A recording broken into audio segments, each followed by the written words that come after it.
오늘 설교가 좀 어려운데 내용이 좀 딱딱하고 좀 까다롭습니다. 그래도 이게 중요한 개념이라서 이것을 다루지 않고 갈 수는 없어서 오늘 이거를 다루는데 좀 어렵지만 잘 좀 들으시고 또 정리를 하시면 좋겠습니다. 지난 시간에 사도 바울이 내가 복음을 부끄러워하지 않는다라고 그렇게 말씀을 했습니다. 그가 복음을 부끄러워하지 않는 두 가지 이유가 있었죠. 그게 무엇입니까? 첫 번째는 빚진 자이기 때문에 내가 복음을 부끄러워하지 않는다 말씀을 했고, 두 번째는 이 복음은 모든 믿는 자에게 구원을 주시는 하나님의 능력이 되기 때문에 그렇다.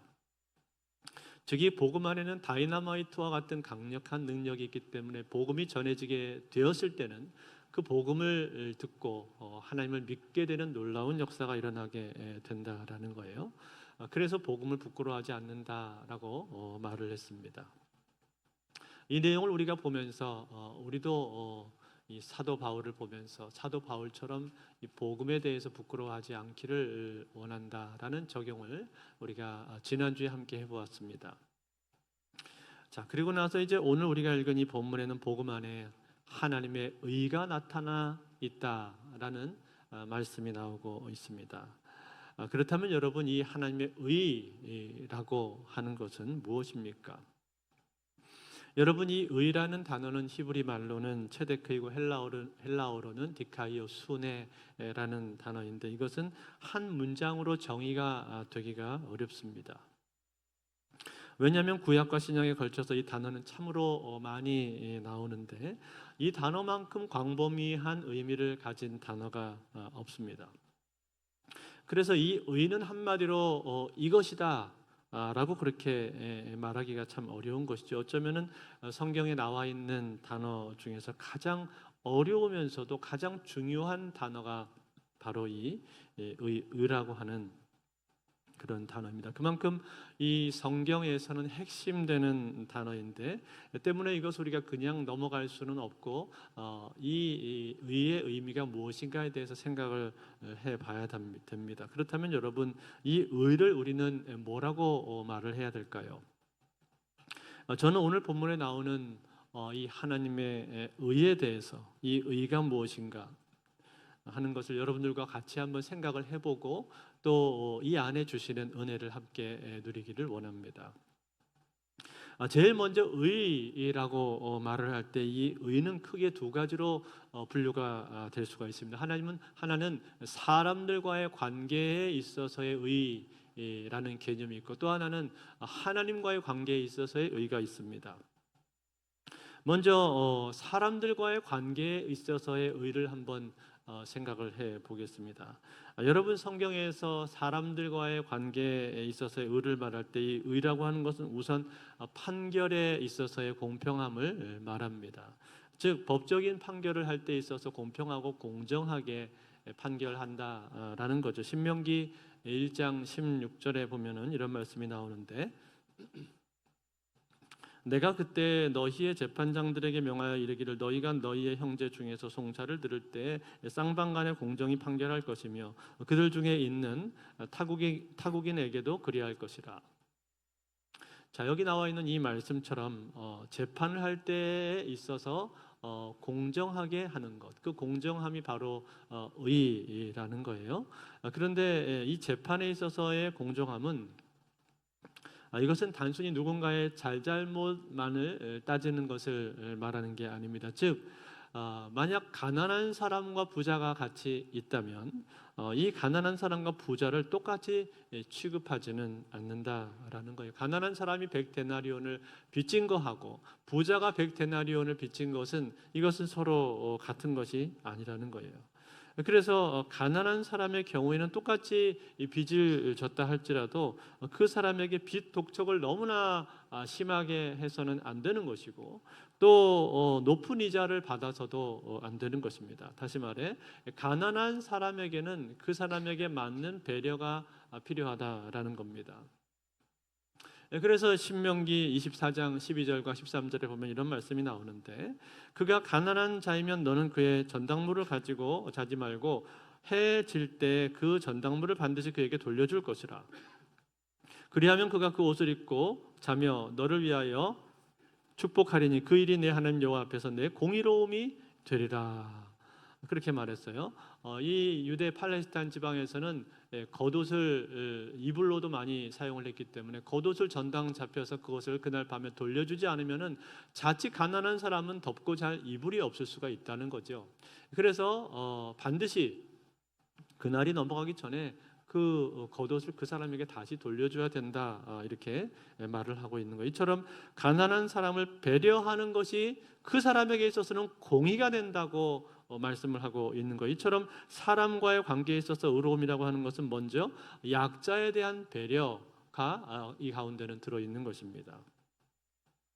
그런데 여러분, 이것은 개인과 개인 간의 관계에서뿐만이 아니라 사실은 공동체의 문제입니다. 무슨 얘기인가 하니, 이 의라고 하는 것은 궁극적으로 공동체 안에서 실행이 될 수가 있어야 된다라는 거예요. 그래서 가난한 사람들에 대해서는 배려의 정도가 아니라 사실은 그들을 더 적극적으로 도와줘야 된다고 말을 합니다. 즉 돕는 것까지를 다 포함하는 말이라는 거예요. 그래서 예레미야서 22장 3절에 보면은 이런 말씀이 나오는데 우리 한번 같이 읽어볼까요? 22장 3절 같이 읽습니다. 시작. 여호와께서는 이와 같이 말씀하시되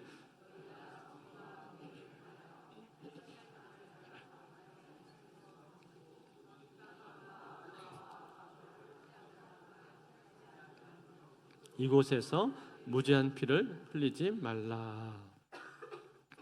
이방인과 고아와 과부를 도와줘야 되고 또 탈취 당하는 자들이 그렇게 되지 않도록 악한 자들로부터 보호를 해 주어야 한다, 그렇게 말씀을 했습니다. 그렇게 할 때 진정한 의가 실행이 된다라는 거예요. 즉, 이 의가 실행이 되는 것이 이 공동체의 문제라는 거예요. 공동체 안에서 아주 중요한 문제이고 공동체의 번영과 평화를 결정할 정도로 그렇게 중요한 문제가 된다라는 겁니다. 다시 말해서 이것이 없이는 공동체의 번영과 평화가 증진되지가 않는다라는 거예요. 그래서 잠언서 14장 34절에도 보면 이런 말씀이 나오는데, 공의는 나라를 영화롭게 하고 죄는 백성을 욕되게 하느니라. 공의가 나라를 영화롭게 한다, 그렇게 말씀을 했죠. 또 다니엘서에도 나오는데 다니엘서 4장 27절에 보니까 그런즉 왕이여 내가 아뢰는 것을 받으시고 공의를 행함으로 죄를 사하고 가난한 자를 긍휼히 여김으로 죄악을 사하소서. 그리하시면 왕의 평안함이 혹시 장구하리다 하니라. 자, 이처럼 가난한 사람들을 돌아보고 정의를 행하는 것이 그 나라의 안녕과 번영과 평화에 있어서 중요한 일이다라는 것 때문에 이 사람과의 관계에 있어서 의라는 것은 먼저 공동체적인 것이고 이것이 제대로 실행이 되기 위해서는 이 실행이 되는 그 여부에 따라서 공동체의 운명, 즉 한 나라의 운명도 결정될 수 있다고 말하고 있는 거예요. 그러니 여러분, 이게 얼마나 중요한 것입니까? 아주 중요한 일이죠. 이것이 사람과 사람 사이에 있어서의 의의 개념이다라는 거예요. 그렇다면 여러분, 두 번째입니다. 두 번째로 하나님과의 관계에 있어서는 어떨까요? 하나님과의 관계에 있어서는 의가 어떻게 작용을 하게 되는 겁니까? 먼저 하나님과의 관계에 있어서 의를 말할 때 우리는 먼저 하나님 당신이, 하나님 자체가 의롭다는 사실을 먼저 알아야 됩니다. 그렇죠? 역대하 12장 6절에 보면 이런 말씀이 나옵니다. 이에 이스라엘 방백들과 왕이 스스로 겸비하여 이르되 여호와는 의로우시다 하매, 여호와는 의로우시다, 그렇게 말씀을 했고, 또 시편 9장 4절에도 보니까 주께서 나의 의와 송사를 변호하셨으며 보좌에 앉으사 의롭게 심판하셨나이다. 하나님이 의로운 분이시기 때문에 공의로 심판을 행하실 수 있다라는 거예요. 그런데 여러분, 우리와 하나님과의 관계에 있어서 그 하나님과의 관계에 있어서 의라고 말할 때 이 의는요, 공의가 전부는 아닙니다. 공의가 다는 아닙니다. 만약에 이 공의가 전부라면 사실은 우리는 하나님 앞에 설 자격이 없는 거죠. 하나님 앞에 설 어떤 근거가 하나도 남지를 않는 것입니다. 구원도 받을 수가 없는 거죠. 왜냐하면 하나님이 의로우신 분이기 때문에, 의로운 재판장이시기 때문에 그 의로운 재판장의 엄격하고 높은 기준을 누구도 통과할 수가 없지 않습니까? 그래서 우리는 그 앞에 설 수조차 없다는 거예요. 그렇지만 참 놀랍게도, 참 다행스럽게도 하나님의 의라고 하는 것은 공의가 다는 아닙니다. 공의가 전부는 아닙니다. 여기 우리가 오늘 본문에서 읽은 17절 말씀 가운데 복음에는 하나님의 의가 나타났다라고 말씀을 했는데, 이 복음에 만약에 공의만 있다면 우리는 누구도 구원받지를 못할 거예요. 그런데 참으로 놀랍게도 감사하게도 이 하나님의 의 안에는 공의만 있는 것이 아니라 그 안에 뭐가 들어있을까요? 하나님의 사랑이 이 가운데는 들어있다라는 거예요. 그래서 시편 72편 2절에서 4절을 보면은 이런 말씀이 나오는데 우리 같이 한번 보겠습니다. 같이 읽습니다. 시작. 그가 주의 백성을 공의로 재판하며 주의 가난한 자를 정의로 재판하리니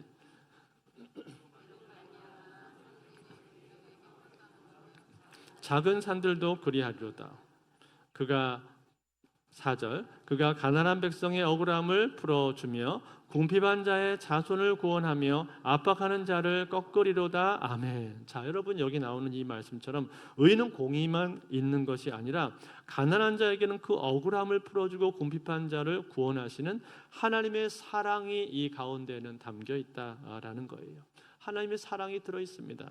뿐만 아니라 시편 72편 12절에도 보니까 그는 궁핍한 자가 부르짖을 때 건지며 도움이 없는 가난한 자를 건지며 그렇게 말했단 말이에요. 이처럼 궁핍한 자를 건져주시는 크신 사랑이 그 가운데 담겨 있다는 것, 이것이 하나님의 의라는 겁니다. 그런데 여러분, 이러한 이 하나님의 의, 즉 하나님의 공의와 사랑 두 가지가 같이 있는 것이 하나님의 의라고 말씀을 했는데, 그렇다면 하나님의 공의와 사랑이 가장 같이 있는 분이 누구십니까? 하나님의 공의와 사랑이 같이 결합되어 있는 것을 가장 우리에게 드러내 보여주신 분이 누구십니까?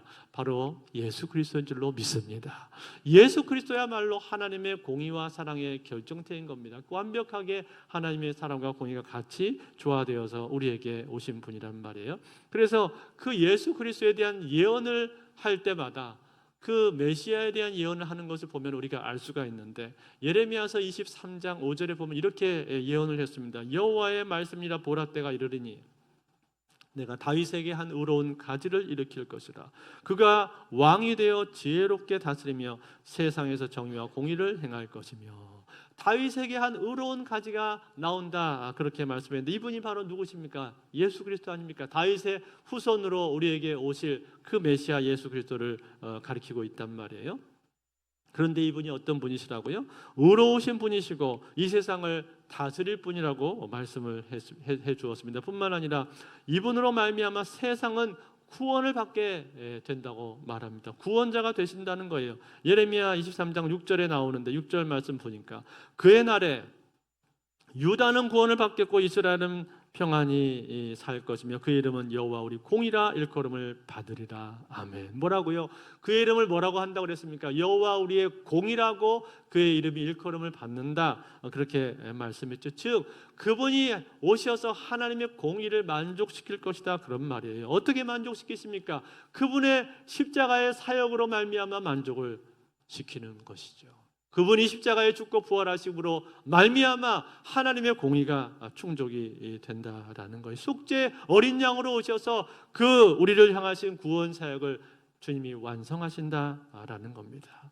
그래서 이 하나님의 공의는 충족될 것이고 그의 이름은 하나님의 공의라고 일컬음을 받는다라는 거예요. 그러니 여러분, 그 예수 그리스도께서 이 하나님의 공의와 사랑을 동시에 만족시키는 완벽한 분으로 이 땅에 오신다는 것이 얼마나 놀라운 일입니까? 그 예수 그리스도가 우리에게 계시다는 것이 얼마나 감사한 일이냐 이 말이에요. 사랑하는 성도 여러분, 그렇습니다. 예수 그리스도는 하나님의 사랑과 공의를 완전하게 충족시키신 분이십니다. 완전하게 조화를 이루고 계신 분이십니다. 그 예수 그리스도만큼 하나님의 사랑과 공의가 그 안에서 완벽하게 조화되어 있는 분이 이 세상에 없다는 거예요. 그분은 죄 없이 이 세상에 오셔서 죄 없는 모습으로 이 땅을 사셨습니다. 그리고 이 땅에서 완전한 하나님의 공의를 실현을 하셨습니다. 그뿐만이 아니라 그분은 우리를 사랑하셨습니다.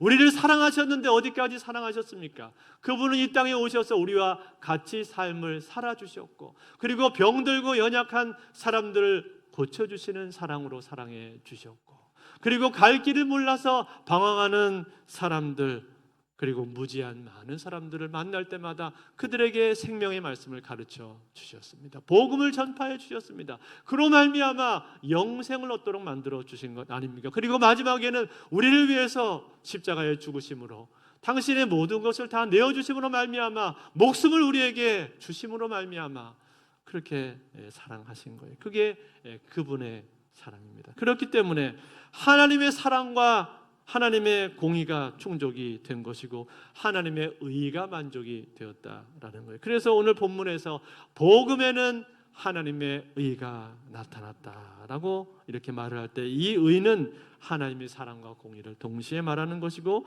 그 하나님의 사랑과 공의가 완벽하게 조화를 이루고 계신 분이 바로 예수 그리스도라는 거예요. 그리고 그 예수 그리스도로 말미암아 하나님께서 우리에게 이루어 놓으신 그 일, 그것이 뭡니까? 그게 바로 복음이라는 거예요. 복음. 그러니 여러분, 이 복음이라는 게 얼마나 놀라운 일입니까? 이 복음을 저와 여러분들이 받았는데 우리가 이 복음을 받게 되었다는 것이 얼마나 복된 일입니까? 얼마나 값진 일입니까?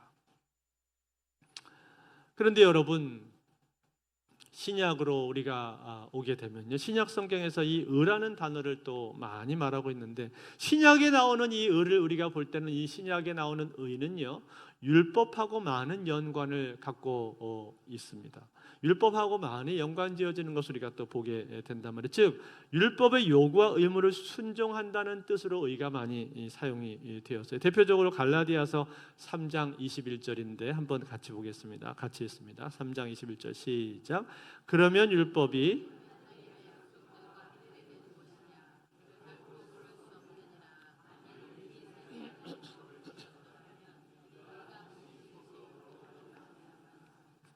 자, 율법으로 말미암는 의가 있다고 여기서 말을 해주고 있죠. 또 사도 바울도 고백할 때 빌립보서 3장 6절에서 열심으로는 교회를 박해하고 율법의 의로는 흠이 없는 자라. 즉 자기 자신이 율법의 의로는 흠이 없는 자라고 그렇게 말을 했단 말이에요. 이게 과거에 사도 바울이 자기를 보면서 했던 그런 고백이었습니다. 그런데 그가 예수 그리스도를 만난 뒤로 그의 삶이 바뀌게 되었죠. 어떻게 바뀌게 되었습니까? 자기 스스로 얼마나 죄인인가를 깨닫게 되었어요. 자기가 얼마나 연약한 인생인가 하는 것을 그가 알게 되었단 말이에요. 그래서 이 율법을 가지고는 도저히 구원을 받을 수가 없구나. 아무리 내가 노력한다 할지라도 이 율법으로는 내가 의로움을 받을 수가 없구나 하는 사실을 그가 깨닫게 됩니다. 그래서 그가 나중에는 어떤 고백을 하는가 하니, 로마서 3장 10절에서 12절에 보면 사도 바울이 이런 고백을 하는데 같이 읽습니다. 시작. 기록된 바 의인은 없나니 하나도 없으며 깨닫는 자도 없고 하나님을 찾는 자도 없고 다 치우쳐 함께 무익하게 되고 선을 행하는 자는 없나니 하나도 없도다. 아멘. 선을 행하는 자는 없나니 하나도 없다. 이 세상에 의인은 아무도 없다는 거예요. 즉 율법으로서 이루어질 수 있는 사람은 아무도 없구나, 아무도 없다는 것을 그가 깨닫게 되었다는 것 뿐만 아니라 자기 자신도 역시 그렇게 기고만장하고 자신만만해 있었던 그 자기 자신도 자기 스스로를 보면서 이런 고백을 하는 거예요. 로마서 7장 24절에 그가 이런 말을 해요. 오호라 나는 곤고한 사람이로다. 이 사망의 몸에서 누가 나를 건져내랴. 오호라 나는 곤고한 사람이로다. 아무리 자기가 율법을 지켜보려고 노력을 했지만, 발버둥을 쳐봤지만, 그러나 그 율법을 지킬 수 없다는 사실을 스스로 깨닫게 된 거예요. 그 율법 앞에서 넘어지고 실패하고 꼬꾸라지는 그런 자기 자신의 모습을 본 겁니다. 그러면서 그 넘어지는 자기를 보면서 그 처절함 가운데서 그가 이런 고백을 하는 거예요. 오호라 나는 곤고한 사람이로다. 이처럼 여러분, 자기 자신의 실상, 자기의 의롭지 못한 모습을 보게 되었을 때 그는 절망할 수밖에 없는 것이고, 그 절망 가운데 엎드려 있으면서 그가 누구를 바라보게 되는 겁니까? 예수 그리스도를 바라보게 되는 거예요.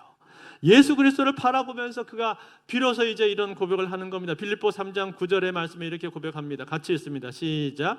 그 안에서 발견되려 함이니 내가 가진 의는 율법에서 난 것이 아니요 오직 그리스도를 믿음으로 말미암은 것이니 곧 믿음으로 하나님께로부터 난 의라. 아멘. 내가 가진 의는 율법에서 난 것이 아니라 누구로부터 온 의라고 했어요?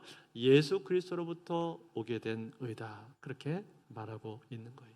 예수 그리스도만이 나에게 의를 줄 수 있구나를 깨달은 거예요. 내가 율법으로 이것이 가능할 줄 알았는데, 율법을 지키면 이것이 될 줄 알았는데 그게 되지 않는 것을 스스로 깨닫게 되었다는 것. 그러면서 이거는 아무리 해도 노력해도 되지 않는 것이구나, 도저히 가능성이 없는 것이구나, 이걸 깨달으면서 비로소 절망 가운데서 그가 누구를 봤다는 거예요? 예수 그리스도를 보게 됐다는 거예요. 예수님을 바라보니까 비로소 그가 그 안에서 의로움을 얻을 수가 있게 되었다는 거예요.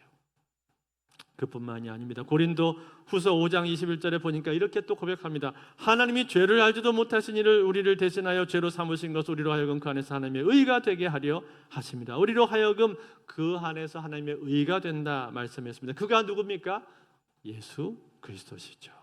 즉 예수 그리스도로 말미암아 우리가 하나님의 의가 될 수 있다, 그렇게 말하고 있어요. 다시 말해 우리에게는 아무런 의가 없는데, 본래 우리는 의로운 사람들이 아니고 의로운 자가 아니라 의를 행할 수 있는 그러한 사람들도 아닌데, 예수 그리스도께서 그 십자가로 말미암아 그 예수님이 십자가에 죽으시고 부활하심으로 말미암아 하나님의 의를 충족시키셨고, 그로 인해서 구원의 길이 우리 앞에 열려지게 되었다는 거예요. 할렐루야. 그리고 여러분, 이 구원의 길은 오직 믿음으로만 걸어갈 수가 있는 겁니다. 율법이나 행위나 그 어떤 곳으로 갈 수 있는 것이 아니라 오직 믿음으로만 갈 수 있다고 말하고 있어요. 그래서 오늘 우리가 읽은 이 성경 말씀에서 이런 고백을 사도 바울이 위대한 고백을 하는 겁니다. 로마서 1장 17절 오늘 본문인데 같이 읽습니다. 시작.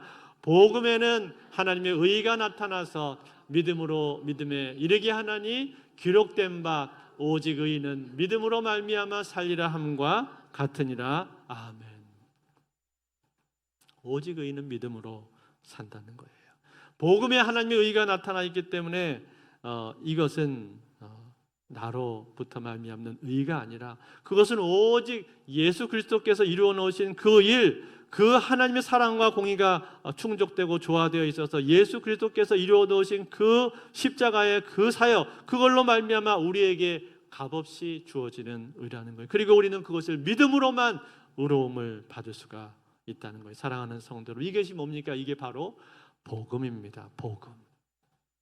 복음에는 하나님의 의가 나타났다고 말을 할 때 이 의는 하나님의 공의와 하나님의 사랑이 완벽하게 조화된 모습이고, 그리고 그 조화된 가장 완벽하신 분이 바로 예수 그리스도시라는 것. 그리고 예수 그리스도야말로 그렇기 때문에 우리에게 의의 태양이 되실 수 있는 것이고, 우리의 진정한 의의 결정체는 예수 그리스도밖에 없다는 거예요. 그 예수 그리스도가 없다면 오늘 우리는 의가 없는 겁니다.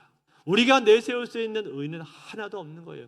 예수 그리스도가 있기 때문에 우리에게 의가 생기게 된 것이지, 그리스도가 없다면 우리는 어떤 의도 주장할 수가 없다는 거예요. 그러므로 사랑하는 성도 여러분, 오늘 우리에게 진정한 의가 되신 그 예수 그리스도로 말미암아 감사하실 수 있기를 바랍니다. 우리에게 하나님의 의를 부어주신 그 예수 그리스도로 말미암아 감사하며 찬양하기를 바랍니다. 그리고 믿음으로 살아갈 수 있기를 바랍니다. 이제 말씀을 맺겠습니다. 어떤 소년이 도둑질을 하다가 붙잡혀서 법정에 서게 되었습니다. 이 판사는 엄격한 분이었기 때문에 법대로 원칙대로 벌금을 그에게 선고했습니다. 그렇지만 이 소년은 가난했기 때문에 벌금을 낼 돈이 없었습니다. 모든 재판이 다 끝나고 났을 때 그 판사는 들고 있었던 그 법봉을 조용히 내려놓고는 법대에서 내려오더니 자기의 재산을 털어서 그의 벌금을 대신 내주었습니다. 이 소년은 깜짝 놀라면서, 아니 판사님, 왜 내 벌금을 판사님께서 내주십니까? 그렇게 묻자 이 판사는 대답을 하기를, 법을 어긴 죄는 반드시 대가를 치러야 한다. 그러나 나는 너를 사랑하기에 대신 값을 치르는 것이다. 이제는 새로운 삶을 살아가거라. 그러면서 이 소년을 대신해서 벌금을 치러 주었습니다. 이 소년은 감격의 눈물을 흘리면서 법정을 나가게 되었고 비로소 자유를 얻게 되었습니다. 사랑하는 성도 여러분, 그렇습니다. 이것과 같은 것입니다. 하나님께서 우리 죄를 반드시 벌하셔야만 하는 의로우신 분이시지만 동시에 하나님께서 우리를 사랑하시기 때문에 예수 그리스도를 보내신 것입니다. 그리고 그 예수 그리스도로 말미암아 예수 그리스도의 십자가의 희생으로 말미암아 우리에게 의를 덧입혀 준 것입니다. 우리에게는 아무런 의가 없는데 예수 그리스도로 말미암아 하나님의 의는 충족이 된 것이고 우리가 의롭다함을 받은 겁니다. 이게 바로 복음이고 이 하나님의 의가 복음 안에 나타나 있다고 오늘 말씀하고 있는 거예요. 그러므로 사랑하는 성도 여러분, 우리는 이 복음 안에 하나님의 의가 나타난 것으로 말미암아서 감사하실 수 있기를 바랍니다. 우리의 진정한 의의 태양이 되신 예수 그리스도로 말미암아 감사하실 수 있기를 바랍니다. 그리고 그 예수 그리스도로 말미암아 주어진 의에 감사하며 우리의 남은 삶을 오직 믿음으로 살아가시는 저 여러분들이 다 되실 수 있기를 우리 주 예수 그리스도로 축원드립니다.